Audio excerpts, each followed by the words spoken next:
നമസ്കാരം, എല്ലാവർക്കും സ്വാഗതം. നമ്മൾ ഇന്ന് ഈ ഒരു അവസരം MST ബ്ലോക്ക് ചെയിൻ എന്താണെന്ന് മനസ്സിലാക്കാൻ വേണ്ടിയിട്ടാണ് നമ്മളിപ്പോ ഇങ്ങനെ ഒരു സൂം മീറ്റിംഗ് കണ്ടക്ട് ചെയ്തിട്ടുള്ളത്. MST ബ്ലോക്ക് ചെയിൻ എന്ന് പറയുന്നത് ഇന്ത്യയിൽ ആദ്യമായിട്ട് ഒരു പബ്ലിക് ലെയർ 1 ബ്ലോക്ക് ചെയിൻ വരുന്നു. ആ ഒരു ബ്ലോക്ക് ചെയിൻ ആണ് MST ബ്ലോക്ക് ചെയിൻ. അപ്പോൾ ഈ ഒരു ബ്ലോക്ക് ചെയിനെ കുറിച്ച് കൂടുതൽ കാര്യങ്ങൾ മനസ്സിലാക്കുവാനും എന്താണ് ബ്ലോക്ക് ചെയിന്റെ സാധ്യതകൾ എന്നൊക്കെ മനസ്സിലാക്കാൻ വേണ്ടിയിട്ടാണ് നമുക്ക് ഇങ്ങനെ ഒരു അവസരം വന്നിട്ടുള്ളത്. ഈ അവസരം നമ്മുടെ മുന്നിലേക്ക് കൊണ്ടുവരുന്നത് മാസ്റ്റർ സ്ട്രോക്ക് അക്കാഡമിയാണ്. പൂനെ, മഹാരാഷ്ട്രയെ ബേസ് ചെയ്ത് വരുന്ന ഒരു കമ്പനിയാണ് മാസ്റ്റർ സ്ട്രോക്ക്. അവരാണ് ഈ ഒരു ബ്ലോക്ക് ചെയിൻ ക്രിയേറ്റ് ചെയ്യുന്നത്. അതായത് ഒരു ഇന്ത്യൻ മെയ്ഡ് ബ്ലോക്ക് ചെയിൻ ആണ്. അപ്പോ എന്താണ് ഒരു ബ്ലോക്ക് ചെയിൻ? നമുക്ക് ബ്ലോക്ക് ചെയിൻ എന്ന് നമ്മൾ പലതും കേട്ടിട്ടുണ്ടാവും. പലതരത്തിലുള്ള ബ്ലോക്ക് ചെയിനുകൾ നമ്മൾ പരിചയപ്പെട്ടിട്ടുണ്ടാവും. പല ഓപ്പർച്യൂണിറ്റീസും പല പല പ്രോജക്ട്സുകളുമായി ബന്ധപ്പെട്ട് നിരവധി ബ്ലോക്ക് ചെയിനുകളിൽ നമ്മൾ പലരും വർക്ക് ചെയ്തിട്ടുണ്ടാവും.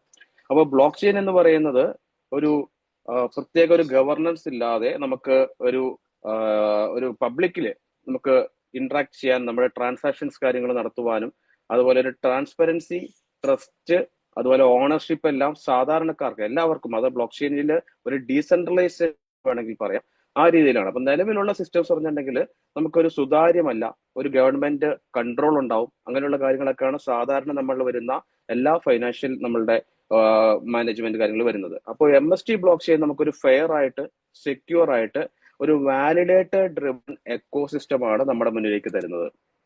അപ്പൊ എന്താണ് ലെയർ 1 ബ്ലോക്ക് ചെയിൻ എന്ന് മനസ്സിലാക്കാം. Layer 1 is A base foundation of A block chain network. The ground floor, നമ്മളൊരു ഒരു കെട്ടിടം പണിയുവാണെങ്കിൽ അതിന്റെ അടിത്തറ എന്ന് പറയുന്നത് പോലെ അതാണ് ലെയർ 1 എന്ന് പറയുന്നത്. ഈ ലെയർ 1 ഇനി ലെയർ 2, ലെയർ 3 അങ്ങനെ പലതരത്തിലുള്ള ബ്ലോക്ക് ചെയിനുകളൊക്കെ ക്രിയേറ്റ് ചെയ്യാൻ സാധിക്കുന്നത്. അതുപോലെ പ്രോസസിങ് ട്രാൻസാക്ഷൻസ്, ബ്ലോക്ക് ചെയിന്റെ മെയിൻ ആയിട്ടുള്ള ഉപയോഗം, അതായത് ഇതൊരു ലെജർ ആണ്, ഡിജിറ്റൽ ലെജർ ആണ്. ഇതിൽ നമ്മളുടെ ഡാറ്റ സേവ് ചെയ്യുന്നു, സെക്യൂർ ആണ്, പക്ഷെ ട്രാൻസ്പെറന്റ് ആണ്, പബ്ലിക്കും ആണ്. അതുകൊണ്ട് ഇതിൽ ഡാറ്റ സ്റ്റോർ ചെയ്യുന്നത് നമുക്ക് കാണാൻ സാധിക്കും, പക്ഷെ നമുക്കത് ഒരിക്കലും മാറ്റം വരുത്താൻ പറ്റില്ല. അതുകൊണ്ട് തന്നെ ഹാക്കിംഗ് സാധ്യമല്ല. ആ രീതിയിൽ നമ്മുടെ എല്ലാ രീതിയിലുള്ള മേഖലയിൽ നിന്നുള്ള നമ്മളുടെ ഡാറ്റകൾ, ഓരോ കമ്പനികളുടെയും ഗവൺമെന്റുകളുടെയും ഒക്കെ ആയിട്ടുള്ള പബ്ലിക്കും പ്രൈവറ്റുമായിട്ടുള്ള ഒരുപാട് പ്രോജക്ട്സുകളൊക്കെ ഈ ബ്ലോക്ക് ചെയിനുമായിട്ട് ഭാവിയിൽ ഉപയോഗപ്പെടുത്തുന്നതായിരിക്കും. അപ്പോൾ ഇനി ഇതുവരെയുള്ള ബ്ലോക്ക് ചെയിനുകളിലൊക്കെ വർക്ക് ചെയ്യുന്ന ഒരു മെക്കാനിസം ആണ് കൺസെൻസസ് ആൻഡ് സെക്യൂരിറ്റി. അതിൽ നമ്മൾ യൂസ് ചെയ്യുന്നത് പ്രൂഫ് ഓഫ് വർക്ക്, POW എന്ന് പറയും, അതുപോലെ പ്രൂഫ് ഓഫ് സ്റ്റേക്ക്. ഈ രണ്ട് മെക്കാനിസംസ് ആണ് ഇതുവരെ നമ്മൾ കണ്ടിട്ടുള്ള എത്തീറിയം, അതുപോലെ തന്നെ ബൈനാൻസ്, ഇങ്ങനെയുള്ള ബ്ലോക്ക് ചെയിനുകളൊക്കെ യൂസ് ചെയ്തിട്ടുള്ളത്. അപ്പോൾ എല്ലാ ബ്ലോക്ക് ചെയിനും ഒരു മദർ കോയിനും ഉണ്ടാവും, അതായത് ഒരു നേറ്റീവ് ടോക്കൺ. ആ ബ്ലോക്ക് ചെയിനകത്ത് ഒരു ഗ്യാസ് ഫീസ് ആയിട്ട്, ട്രാൻസാക്ഷൻ ഫീസ് ആയിട്ടൊക്കെ ഉപയോഗിക്കുന്ന ഒരു കോയിനും ഉണ്ടാവും. അപ്പോൾ സാധാരണഗതിയിൽ അതിൽ ബിറ്റ് കോയിന്റെ ആണ് നമ്മൾ കേട്ടിട്ടുള്ളത്, BTC എന്ന് പറയും. അതുപോലെ എത്തീറിയത്തിലെ ETH, അതുപോലെ ബൈനാൻസിലെ BNB, അതുപോലെ MST ബ്ലോക്ക് ചെയിന്റെ മദർ കോയിൻ ആണ് MSTC. അതുപോലെ തന്നെ ഇതില് ഒരുപാട് തരത്തിലുള്ള പ്രോട്ടോകോൾ അപ്ഗ്രേഡ്സ് കാര്യങ്ങളൊക്കെ സാധിക്കുന്ന ഒരു ബ്ലോക്ക് ചെയിൻ ആണിത്. ഈ ഒരു ബ്ലോക്ക് ചെയിന്റെ ഫംഗ്ഷൻസ് കാര്യങ്ങൾ പറയുമ്പോൾ ഒരുപാട് സ്മാർട്ട് കോൺട്രാക്റ്റുകളൊക്കെ ഇതിൽ ക്രിയേറ്റ് ചെയ്യാൻ സാധിക്കും. അതുപോലെ നെറ്റ്വർക്ക് സെക്യൂരിറ്റി ക്രിപ്റ്റോഗ്രാഫി വഴിയാണ് ചെയ്യുന്നത്. കൺസെൻസസ് മെക്കാനിസം, ടോക്കൺ, നെറ്റീവ് ടോക്കണിന്റെ മൂവ്മെന്റ്സ് കാര്യങ്ങൾ, സ്കെയിലബിലിറ്റി, ഇങ്ങനെയുള്ള കാര്യങ്ങളൊക്കെ ബ്ലോക്ക് ചെയിനുമായി ബന്ധപ്പെട്ട് നടക്കുന്ന കാര്യങ്ങളാണ്. അപ്പോ backbone of decentralisation, enabling Web3 future create ചെയ്യാൻ, ട്രാൻസ്പെറൻസി, ട്രസ്റ്റ്, റിസൈലൻസ്. അപ്പോൾ ഇതുപോലെ ഒരുപാട് കാര്യങ്ങൾ ഈ ബ്ലോക്ക് ചെയിൻ വരുന്നുണ്ട്. അപ്പോൾ ടെക്നിക്കൽ ആയിട്ട് അറിവുള്ള വ്യക്തികൾക്ക് ബ്ലോക്ക് ചെയിനിന്റെ ഒരുപാട് പ്രോജക്റ്റുകൾ ക്രിയേറ്റ് ചെയ്യാൻ സാധിക്കും. അതുപോലെ നിരവധി കമ്പനികൾക്ക് അവരുടെ വേണ്ടിയിട്ട് നിലവിൽ അവർ ചെയ്തുകൊണ്ടിരിക്കുന്ന മറ്റു പല IT കമ്പനികൾക്കൊക്കെ വേണ്ടി ഇയർലി നമ്മൾ ഒരു എമൗണ്ട് കൊടുത്തൊക്കെയാണ് ചെയ്തുകൊണ്ടിരിക്കുന്നത്. ഒരു ബ്ലോക്ക് ചെയിനുമായിട്ട് വൺസ് ഇറ്റ് ഈസ് കണക്റ്റഡ്, അത് ലൈഫ് ലോങ് അവർക്ക് ആ ഡേറ്റ അവിടെ ഉണ്ടാവും. ആ രീതിയിൽ പ്രൊട്ടക്ഷൻ, അതുപോലെ സെക്യൂരിറ്റി, ട്രാൻസ്പെറൻസി കാര്യങ്ങളൊക്കെ വരുന്നുണ്ട്. അതുപോലെ തന്നെ ഇതിൽ കറപ്ഷൻ കുറയും. ഒരുപാട് മേഖല ബ്ലോക്ക് ചെയിൻ കണക്ട് ചെയ്യുമ്പോൾ കറപ്ഷൻ ഇല്ലാതാക്കാൻ സാധിക്കും. അപ്പോ ഇതിനകത്ത് ബ്ലോക്ക് ചെയിന്റെ യൂസ് കേസസ് നോക്കുകയാണെന്നുണ്ടെങ്കിൽ ഫൈനാൻസിങ് മേഖലയിൽ, അതുപോലെ ബാങ്കിങ് ആൻഡ് മേഖലയിൽ ഒരുപാട് തരത്തിലുള്ള ക്രോസ് ബോർഡർ പേയ്മെന്റ്സ് ചെയ്യാൻ, വേൾഡിൽ എവിടെ നിന്നും പേയ്മെന്റ് കാര്യങ്ങൾ കണ്ടക്ട് ചെയ്യാൻ വേണ്ടിയിട്ട് ഈ ബ്ലോക്ക് ചെയിൻ യൂസ് ചെയ്യാൻ സാധിക്കും. Open DeFi ecosystems, lending, borrowing, staking കാര്യങ്ങൾക്ക് വേണ്ടി ഉപയോഗിക്കാൻ സാധിക്കും. Digital identity for KYC and fraud പ്രിവെൻഷന് വേണ്ടി ഉപയോഗിക്കാൻ സാധിക്കും. പിന്നെ സപ്ലൈ ചെയിൻ മാനേജ്മെന്റിന് നോക്കുകയാണെന്നുണ്ടെങ്കിൽ track and trace for authenticity and transparency of a product. അതുപോലെ ഫുഡ് സേഫ്റ്റി മോണിറ്ററിംഗ്, അതുപോലെ to ensure quality and compliances, logistics കാര്യങ്ങൾ കൈകാര്യം ചെയ്യാൻ റിയൽ ടൈമിൽ വിസിബിലിറ്റി ഉണ്ടാവും. അതുപോലെ തന്നെ ഹെൽത്ത് കെയർ മേഖലയിനകത്ത് ഇലക്ട്രോണിക് ഹെൽത്ത് റെക്കോർഡ്സ് ഒക്കെ, പേഷ്യന്റ് റെക്കോർഡ്സ് കാര്യങ്ങളൊക്കെ സെക്യൂർ ആയിട്ട് സ്റ്റോർ ചെയ്യാൻ സാധിക്കും. അതുപോലെ transparent pharma supply chain management കാര്യത്തിന് ചെയ്യാൻ സാധിക്കും. അതുപോലെ ക്ലിനിക്കൽ ട്രയലിന്റെ ഡാറ്റ മാനേജ്മെന്റിന് ഉപയോഗിക്കാൻ സാധിക്കും. റിയൽ എസ്റ്റേറ്റ് രംഗത്ത് tokenized property ownership for fractional investment, ഏതൊരാൾക്കും കുറഞ്ഞ നമ്മുടെ കയ്യിലുള്ള എമൗണ്ടുകൾ അനുസരിച്ച് ഫ്രാക്ഷൻസ് ആയിട്ട് നമുക്ക് ലാൻഡിലൊക്കെ ഇൻവെസ്റ്റ് ചെയ്യാൻ സാധിക്കുന്ന ടോക്കണൈസേഷൻ കാര്യങ്ങളൊക്കെ ബ്ലോക്ക് ചെയിൻ വന്നാൽ സാധിക്കും. അതുപോലെ smart contract for secure automated transactions. കൂടാതെ യൂസ് കേസസ് മറ്റു നോക്കുകയാണെന്നുണ്ടെങ്കിൽ എനർജി യൂട്ടിലൈസിംഗ് മേഖലയിലൊക്കെ peer to peer energy trading, പ്രൊഡ്യൂസേഴ്സും കൺസ്യൂമേഴ്സും തമ്മിലുള്ള അതിൽ ഒക്കെ നമുക്ക് ബ്ലോക്ക് ചെയിന്റെ സാധ്യതയുണ്ട്. അതുപോലെ ഗ്രിഡ് വെരിഫിക്കേഷൻ ആൻഡ് ഓഡിറ്റിംഗ്, പിന്നെ മീഡിയ ആൻഡ് എഡ്യൂക്കേഷനിൽ കോപ്പിറൈറ്റ്, അതുപോലെ IP protection through immutable records കാര്യങ്ങൾ, secure digital credentials and certificates, അങ്ങനെ ഒരുപാട് കാര്യങ്ങളൊക്കെ പല മേഖലയിൽ നമ്മൾ കാണുന്ന നിലവിലുള്ള ട്രഡീഷണൽ മേഖലയിലൊക്കെ ഈ ബ്ലോക്ക് ചെയിന്റെ സാധ്യത വരുന്നു. ഗവൺമെന്റ് ആൻഡ് പബ്ലിക് സെക്ടറിൽ വരുന്ന block chain based voting systems കാര്യങ്ങൾ ചെയ്യാൻ പറ്റും. ട്രാൻസ്പെറന്റ് ആയിരിക്കും, കറപ്ഷൻ കുറയും, ലാൻഡ് രജിസ്റ്റർ ചെയ്യാൻ പറ്റും for tamper proof property ownership, taxation and record keeping with accountability. അതുപോലെ നമുക്കറിയാം ഇപ്പൊ Kerala PSC blockchain connect ചെയ്തിട്ടുണ്ട്. അതുകൊണ്ട് തന്നെ ബ്ലോക്ക് ചെയിനിൽ ഇനി നിയമനങ്ങളൊക്കെ നമുക്ക് സുതാര്യമായിട്ട് വരാൻ സാധിക്കും. ഓക്കെ, അങ്ങനെ ഒരു അനൗൺസ്മെന്റ് കേരള PSC അവരുടെ ബ്ലോക്ക് ചെയിനിൽ ചെയ്യുന്നുണ്ട്. അപ്പൊ ഇതേ മേഖലയിലാണ് നമ്മൾ ഈ ഒരു MST ബ്ലോക്ക് ചെയിൻ വരുന്ന ഒരുപാട് കാര്യങ്ങൾ, real world utility plus decentralised trust, അതാണ് MST ബ്ലോക്ക് ചെയിൻ എന്ന് പറയുന്നത്. പിന്നെ ഈ ബ്ലോക്ക് ചെയിനിൽ നമുക്ക് സാധാരണക്കാർക്ക് കിട്ടുന്ന ഒരു അവസരമാണ് നോഡ് വാലിഡേറ്റർ ആവുക എന്നുള്ളത്. ഇത് മറ്റു പല ബ്ലോക്ക് ചെയിനുകളും ഇങ്ങനെ ഒരു അവസരം പബ്ലിക്കിന് കൊടുത്തിട്ടില്ല. ഇപ്പൊ ഇന്ത്യയിൽ ഡെവലപ്പ് ചെയ്യുന്ന ഒരു ബ്ലോക്ക് ചെയിൻ ആയതുകൊണ്ട് ഇന്ത്യയിലുള്ള വ്യക്തികൾക്ക്, ഇന്ത്യക്കാർക്ക് മാത്രം ഒരു അവസരം കൊടുത്തിരിക്കുന്നു. അതിന് വേണ്ട പ്രൂഫ് ഓഫ് KYC ചെയ്യണം. അതായത് നിങ്ങളുടെ ആധാർ നമ്പറും പാൻ നമ്പറും ലിങ്ക് ചെയ്തിട്ടുണ്ടാവണം, OTP വരുന്ന ഫോൺ കയ്യിലുണ്ടായിരിക്കണം. അങ്ങനെ ഉണ്ടെങ്കിൽ നിങ്ങൾക്ക് ഇതിലൊരു നോഡ് വാലിഡേറ്ററായി മാറാനുള്ള ഒരു അവസരമാണ് കമ്പനി ഒരുക്കുന്നത്. അപ്പൊ ഇതിനകത്ത് നമുക്ക് ചെയ്യേണ്ട കാര്യം, നമ്മൾ ആരാണോ ഇൻവൈറ്റ് ചെയ്തിട്ടുള്ള അവരുടെ റെഫർ ലിങ്ക് വഴി നിങ്ങൾക്ക് ഇതിനകത്ത് ഒരു അക്കൗണ്ട് ക്രിയേറ്റ് ചെയ്യാൻ സാധിക്കും, നിങ്ങളുടെ KYC ചെയ്തുകൊണ്ട്. ഓക്കെ, നിങ്ങളുടെ ആധാർ നമ്പറും പാൻ നമ്പറും അതുപോലെ നിങ്ങളുടെ OTP വരുന്ന ലിങ്ക് ചെയ്ത നമ്പറും വെച്ച് നിങ്ങൾക്ക് അക്കൗണ്ട് ക്രിയേറ്റ് ചെയ്യാൻ സാധിക്കും. പിന്നെ നിങ്ങൾക്ക് ഒരു ഡീസെൻട്രലൈസ്ഡ് വാലറ്റ് ക്രിയേറ്റ് ചെയ്ത് നിങ്ങൾ അത് നിങ്ങളുടെ ബ്ലോക്ക് ചെയിനുമായി കണക്ട് ചെയ്യുക. അതിനുശേഷം നിങ്ങൾക്ക് ഈ നോഡ് വാലിഡേറ്റർ ആവണമെങ്കിൽ നോഡിന്റെ ഫ്രാക്ഷൻ പർച്ചേസ് ചെയ്ത് നിങ്ങൾക്ക് ഇതിലൊരു നോഡ് വാലിഡേറ്റർ ആയി സാധിക്കും. അപ്പോ അതിന് വേണ്ടിയിട്ട് നമുക്ക് എന്താണ് ബെനിഫിറ്റ് ഇങ്ങനെ ഒരു നോഡ് വാലിഡേറ്റർ ആയി കഴിഞ്ഞാൽ? നമുക്ക് ഈ ഒരു ബ്ലോക്ക് ചെയിന്റെ മദർ കോയിൻ, അതായത് MSTC എന്ന് പറയുന്ന മദർ കോയിൻ ആണ് നോഡ് വാലിഡേഷൻ നടക്കുമ്പോഴും നമ്മളുടെ വാലറ്റുമായിട്ടാണ് കണക്ട് ചെയ്ത്, ബ്ലോക്ക് ചെയിനുമായി കണക്ട് ചെയ്ത് അങ്ങനെയാണ് വാലിഡേഷന് വേണ്ടിയുള്ള ID ക്രിയേറ്റ് ചെയ്യുന്നത്. അതുവഴി അവിടെ നമ്മളായിട്ടൊന്നും പ്രത്യേകം ചെയ്യേണ്ട കാര്യമില്ല, നമ്മുടെ IDs ആണ് ഈ വാലിഡേഷൻ കാര്യങ്ങൾ ചെയ്യുന്നത്. സോ ആ രീതിയിൽ നമുക്ക് ഡെയിലി നമുക്ക് MSTC എന്ന് പറയുന്ന മദർ കോയിൻ റിവാർഡ് ആയിട്ട് കിട്ടുന്നുണ്ടാവും. ഇത് നമുക്ക് 20 വർഷമാണ് നമുക്ക് കിട്ടുന്നത്. അതാണ് ഇതിന്റെ മിന്റിംഗ് പീരീഡ്. ഓരോ വാലിഡേറ്ററിനും ഓരോ ഫ്രാക്ഷൻസ് വാങ്ങുന്ന വഴി, ആ ഒരു നോഡിന്റെ ഓരോ വിഹിതം വാങ്ങുന്ന വഴി അദ്ദേഹത്തിന് ഈ MST കോയിൻ ഫ്രീ ആയിട്ട് ഏൺ ചെയ്യാനുള്ള ഒരു അവസരമാണുള്ളത്. ഒരു വർഷം ഇപ്പോൾ ഓൾറെഡി പൂർത്തിയായി കഴിഞ്ഞു. അതുകൊണ്ട് തന്നെ ഇനി 19 വർഷത്തേക്ക് അദ്ദേഹത്തിന് MST കോയിൻ ഏൺ ചെയ്യാൻ സാധിക്കും. അത് അദ്ദേഹത്തിന്റെ ഡീസെൻട്രലൈസ്ഡ് വാലറ്റിലേക്ക് വിഡ്രോ ചെയ്യുവാനും അതുപോലെ മറ്റ് പ്രോജക്റ്റുകൾ ഈ ബ്ലോക്ക് ചെയിനുമായി കണക്ട് ചെയ്യുമ്പോൾ അതിലൊക്കെ നമുക്ക് ആ ഒരു MST കോയിൻ വഴി നമുക്ക് ഇൻവെസ്റ്റ്മെന്റ്സ് കാര്യങ്ങൾ ചെയ്യുവാനും കൂടുതൽ റിട്ടേൺസും പ്രോഫിറ്റ്സും ഒക്കെ ഉണ്ടാക്കുവാനും സാധിക്കും. അപ്പോ വാലിഡേറ്ററിന്റെ നോഡ് എങ്ങനെയാണ്, എത്ര പേർക്കാണ് ഈ അവസരം കിട്ടുക എന്ന് മനസ്സിലാക്കാം. ആകെ മൊത്തം 42 നോഡുകളാണ് ഈ ഒരു ബ്ലോക്ക് ചെയിന് വേണ്ടത്. അതിന്റെ ക്രിയേഷൻ ടൈമാണ്. ഇപ്പൊ ക്രിയേഷൻ ടൈമിലാണ് നമ്മൾ ഈ അവസരം, അതായത് തുടക്കം സ്റ്റേജിലാണ് ഈ അവസരം നമ്മുടെ മുന്നിലേക്ക് കിട്ടിയിട്ടുള്ളത്. നോഡ് ക്രിയേഷൻ കഴിഞ്ഞു കഴിഞ്ഞാൽ ഈ അവസരം ഇല്ല. ഓക്കെ, ഇപ്പോൾ ഇതിൽ 9ാമത്തെ നോഡാണ് ഇപ്പോൾ ആക്റ്റീവായി വന്നിട്ടുള്ളത്. അതില് 42 നോഡുകളിൽ 21 നോഡുകൾ മാത്രമാണ് കമ്പനി ഫ്രാക്ഷൻ സെല്ലിംഗ് നടത്തുന്നത്, അതായത് ഇന്ത്യക്കാർക്ക് മാത്രമായിട്ട് കൊടുക്കുന്ന അവസരം. ബാക്കിയുള്ള നോഡുകൾ അവർ നോഡായിട്ട് തന്നെ സെല് ചെയ്യുകയാണ്. അത് കൂടുതലും പുറമെയുള്ള ഓരോരോ കമ്പനികൾക്കൊക്കെ ആയിട്ട് ഫുൾ നോഡായിട്ടായിരിക്കും സെല് ചെയ്യുന്നുണ്ടാവുക. അപ്പോ ഇതില് ഓരോ നോഡിലും നമുക്ക് അതിൽ 70,000 ഫ്രാക്ഷൻസ് ആയിട്ട് തിരിച്ചിരിക്കുന്നു. ഇപ്പോൾ ഉള്ള 9ാമത്തെ നോഡ്, അതായത് ആൽക്കമി ലെവൽ എന്ന് പറയുന്ന ഒരു 7 നോഡുകളാണ് അതിൽ വരുന്നത്. അങ്ങനെ ആ ഒരു നോഡിലാണ് ഇപ്പൊ 9ാമത്തെ, 8ാമത്തെ കഴിഞ്ഞു 9ാമത്തെ നോഡാണ് എത്തിയിട്ടുള്ളത്. അങ്ങനെ മൊത്തം 21 നോഡുകളിലേക്ക് ഉള്ള വിൽപ്പനയാണ് വരുന്നത്.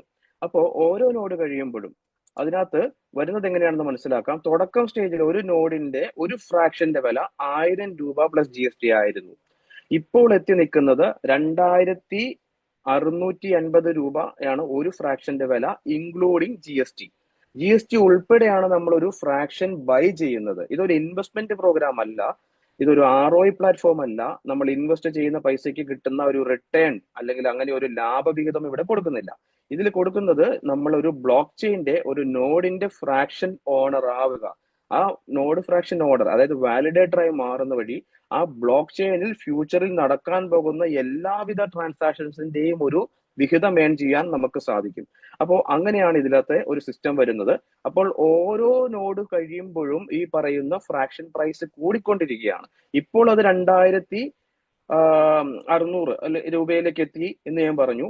ഇത് ഒരാഴ്ച കഴിയുമ്പോൾ ചിലപ്പോൾ ഇത് 3000 പ്ലസ് GST ആവും, കുറച്ച് കഴിയുമ്പോൾ 4000 പ്ലസ് GST ആവും, അങ്ങനെ 11,000 പ്ലസ് GST വരെ സ്റ്റേജ് 2 ആണ്. ഓക്കെ, സ്റ്റേജ് 2 കഴിഞ്ഞു കഴിഞ്ഞാൽ സ്റ്റേജ് 3 തുടങ്ങുന്നത് 10,000 മുതൽ 20,000 പ്ലസ് GST ആണ് ഒരു ഫ്രാക്ഷന്റെ വില വരിക. ഇപ്പോൾ 2600 രൂപയ്ക്ക് കിട്ടുന്ന ആ ഒരു ഫ്രാക്ഷൻ കുറെ കഴിയുമ്പോൾ ഈ പറയുന്ന പോലെ 20,000 പ്ലസ് GST കൊടുത്താൽ മാത്രമേ ഒരു ഫ്രാക്ഷൻ കിട്ടുകയുള്ളൂ. ഓക്കെ, കൂടാതെ MSTC എന്ന് പറയുന്ന ഈ ഒരു മദർ കോയിന്റെ ടോട്ടൽ സപ്ലൈ എന്ന് പറയുന്നത് 8.4 ബില്യൺ ആണ് മൊത്തത്തിൽ വരുന്നത്. ഇത് 20 വർഷം കൊണ്ടാണ് പുറത്തു വരിക. ഇത് പുറത്തു വരുന്നത് നമ്മൾ ആരാണോ ഈ ഫ്രാക്ഷൻ വാങ്ങുന്ന അവർ വാലിഡേറ്റർ വഴിയാണ് ഈ ഓരോ കോയിനും പുറത്തു വരിക. അപ്പോ ആദ്യത്തെ 2 വർഷം കൊണ്ട് ഇതിന്റെ നേർപകുതി കോയിൻ പുറത്തു വരും, അതായത് 4.2 ബില്യൺ കോയിൻ പുറത്തു വരുന്നുണ്ടാവും. പക്ഷേ നമുക്ക് കിട്ടുന്ന കോയിന്റെ നേർപകുതി, അതായത് 4.2 ബില്യൺ കോയിന്റെ നേർപകുതി എന്ന് പറഞ്ഞാൽ 2.1 ബില്യൺ എന്ന് പറയുന്ന കോയിൻ, അത്രയും കോയിൻ ഓട്ടോമാറ്റിക് സ്റ്റേക്കിങ്ങിലേക്ക് പോകും. കമ്പനി ഒരു ഓട്ടോമാറ്റിക് മെക്കാനിസം വെച്ചിട്ടുണ്ട്, അതിന് പറയുന്ന പേരാണ് POSA എന്ന് പറയും. ആ POSAയിൽ നമ്മളുടെ നോഡ് ക്രിയേഷൻ കഴിയുന്നത് വരെ നമുക്ക് അവിടെ ഹോൾഡ് ചെയ്യുന്നുണ്ടാവും. ഡിഫോൾട്ട് ഹോൾഡിംഗ് ആണ്, അത് ഓട്ടോമാറ്റിക് ഹോൾഡിംഗ് ആണ്. നമുക്ക് കിട്ടുന്ന ഡെയിലി കോയിൻ അതിലേക്ക് ഓട്ടോമാറ്റിക് ഹോൾഡിംഗ് ആവും. അങ്ങനെ ഹോൾഡിംഗ് ആവുന്നത് വഴി നമുക്ക് കിട്ടുന്ന ബെനിഫിറ്റ് എന്താണെന്ന് വെച്ചിട്ടുണ്ടെങ്കിൽ, ഇതിൽ വരാൻ പോകുന്ന പ്രോജക്റ്റുകൾ ഓരോന്നും ലൈവായി വരുമ്പോൾ, ഇപ്പോൾ ഏകദേശം ഒരു 775ഓളം പ്രോജക്ട്സുകൾ ഇതിൽ ടെസ്റ്റ് റണ്ണിലുണ്ട്. അത് ഓരോന്നും അടുത്ത മാസങ്ങളിലായിട്ട് ലൈവായി വരുമ്പോൾ അതിൽ ജനറേറ്റ് ചെയ്യുന്ന ഗ്യാസ് ഫീസ്, ട്രാൻസാക്ഷൻ ഫീസ്, അതുപോലെയുള്ള ഫീസുകളൊക്കെ വരുന്നത് MSTC കോയിൻ ആയിട്ടാണ്. ആ കോയിൻ ഈ ഒരു ഹോൾഡിങ്ങിലുള്ള വ്യക്തികളുമായിട്ടാണ് കമ്പനി ഷെയർ ചെയ്യുന്നത്. കൂടാതെ ഇതിനകത്ത് ഓരോ 2 വർഷം കൂടുമ്പോഴും ഹാഫിംഗ് എന്ന് പറയുന്ന ഒരു മെക്കാനിസം നടക്കും.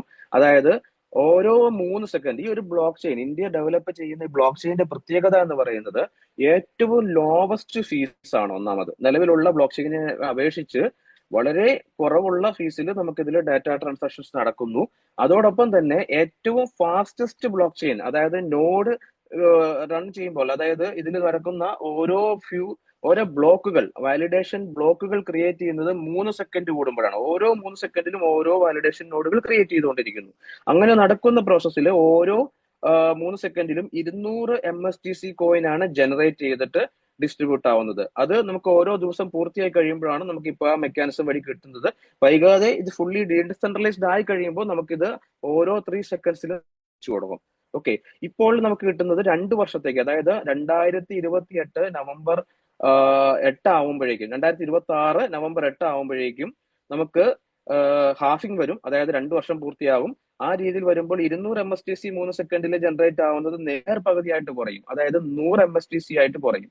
വീണ്ടും അടുത്ത 2028 ആവുമ്പോൾ വീണ്ടും ഹാഫിംഗ് നടക്കും. അങ്ങനെ നമുക്ക് കിട്ടുന്നത് 3 സെക്കൻഡിൽ 50 MSTC ആയിട്ട് കുറയും. അങ്ങനെ കുറഞ്ഞ് 20 വർഷം കൊണ്ടാണ് നമുക്ക് അണ്ടിൽ ഇത് ഒരു 0.39 MSTC ആണ് പെർ ബ്ലോക്കിൽ കിട്ടുന്ന റിവാർഡ്. അതായത് 20 വർഷം കൊണ്ടാണ് കംപ്ലീറ്റ് കോയിനും പുറത്തു വരുന്നത്. അപ്പോൾ ഇതിന്റെ മാർക്കറ്റ് സപ്ലൈ കുറവായിരിക്കും, ഡിമാൻഡ് കൂടും, കോയിൻ പ്രൈസ് ഇൻക്രീസ് ആവും. ആരൊക്കെയാണ് ഈ ബ്ലോക്ക് ചെയിന്റെ മദർ കോയിൻ ഹോൾഡ് ചെയ്യുന്നത് അവരായിരിക്കും ഈ പറയുന്ന വലിയ രീതിയിൽ ഒരു അസറ്റ് കൈകാര്യം ചെയ്യുന്നത്. അതോടൊപ്പം തന്നെ സ്റ്റേക്കിംഗ് റിവാർഡുകൾ 42 നോഡ് കഴിയുമ്പോഴേക്കും നമുക്ക് വേണമെങ്കിൽ നമുക്കത് വിഡ്രോ ചെയ്യാനും അവസരമുണ്ട്. വേണ്ട എങ്കിൽ നമുക്ക് അവിടെ തന്നെ ഹോൾഡ് ചെയ്താൽ നമുക്ക് സ്റ്റേക്കിംഗ് റിവാർഡ് നമ്മൾ എത്ര നാൾ അവിടെ ഹോൾഡ് ചെയ്യുന്നു, ജീവിതകാലം നമ്മൾ ഹോൾഡ് ചെയ്യുകയാണെങ്കിൽ ജീവിതകാലം മുഴുവൻ നമുക്ക് അതിൽ നിന്ന് ട്രാൻസാക്ഷൻ ബെനിഫിറ്റ്സ് കാര്യങ്ങൾ ഏൺ ചെയ്യാൻ സാധിക്കും. കൂടാതെ ഇതിനകത്ത് ഓരോ കാൽക്കുലേഷൻ കാണിച്ചിട്ടുണ്ട്. അതായത് ബ്ലോക്കിൽ ക്രിയേഷൻ ഓരോ 3 സെക്കൻഡ് 200 MSTC എന്ന് പറയുന്നു. അതായത് 3 സെക്കൻഡിൽ ഡിവൈഡ് ചെയ്യുമ്പോൾ 1 സെക്കൻഡിൽ 66.67 MSTC ആണ് വരുന്നത്. ഒരു മിനിറ്റിൽ വരുന്നത് ഇൻറ്റു 60 4000 MSTC ആണ്. അതായത് ഒരു മണിക്കൂറിൽ വരുന്നത് ഇൻറ്റു 60 2,40,000 കോയിൻ പുറത്തു വരുന്നു. അങ്ങനെ 24 മണിക്കൂറിൽ കിട്ടുന്നത് 57,60,000 കോയിൻ ആണ് ഒരു ദിവസം പുറത്തെത്തുക. ഓക്കെ, അതിൽ നേർപകുതി സ്റ്റേക്കിംഗിലും ആണ് പോവുക. ഓക്കെ, ആ രീതിയിൽ 9ാമത്തെ നോഡിൽ വരുന്നത് നമുക്ക് ഇപ്പോൾ കിട്ടുന്ന ഇന്നത്തെ നിലവിൽ പ്രൈസിൽ, അതായത് ഇന്നത്തെ 2,680 രൂപയാണ് ഒരു ഫ്രാക്ഷന്റെ വില, GST ഉൾപ്പെടെ. നമ്മളൊരു 10 ഫ്രാക്ഷൻ വാങ്ങുവാണെങ്കിൽ ഓരോ ഫ്രാക്ഷനിലും നിങ്ങൾക്ക് നാളെ മുതൽ കിട്ടുന്ന കോയിൻ എന്ന് പറയുന്നത് 9.14 MSTC ആണ് ഒരു ഫ്രാക്ഷനിൽ കിട്ടുക. ഇതിപ്പോ കിട്ടുന്ന 9ാമത്തെ നോഡ് ആക്റ്റീവ് ആയതുകൊണ്ടാണ്. 8ാമത്തെ നോഡിലേക്ക് 9 കഴിഞ്ഞ് 10ാമത്തെ നോഡിലേക്ക് കടക്കുമ്പോൾ ഈ 9.14 എന്നുള്ളത് വീണ്ടും കുറയും. അതായത് 8ലേക്ക് കുറയും. 8 കോയിൻ ആണ് കിട്ടുക ഒരു ഫ്രാക്ഷനിൽ. പിന്നെ അടുത്ത 10ഉം 11ഉം 12ഉം എല്ലാം ആക്റ്റീവായി വരുന്ന അനുസരിച്ച് ഈ കോയിന്റെ എണ്ണം കുറയും. അതായത് 21 നോഡ് എത്തുമ്പോഴേക്കും ഇതിൽ കിട്ടുന്നത് നമുക്ക് വളരെ കുറവ്, അതായത് 2-3 കോയിൻ മാത്രമായിരിക്കും. ഇപ്പോൾ കയറുന്ന വ്യക്തികൾക്കാണ് ഏറ്റവും കൂടുതൽ കോയിൻ കളക്ട് ചെയ്യാനുള്ള ഒരു അവസരമുള്ളത്. അതുകൊണ്ട് ഇതിന്റെ സാധ്യത മനസ്സിലാക്കുക. ഒരു ബ്ലോക്ക് ചെയിന്റെ മദർ കോയിൻ ഓൺ ചെയ്യാൻ പറ്റുന്ന ഒരു നോഡ് വാലിഡേറ്ററായി മാറാൻ കുറച്ചു പേർക്ക് കൊടുക്കുന്ന ഒരു അവസരമാണ്. എത്ര പേർക്കാണ് ഇത് കിട്ടുക എന്നുള്ളതും നമുക്ക് വേണമെങ്കിൽ മനസ്സിലാക്കാൻ സാധിക്കും.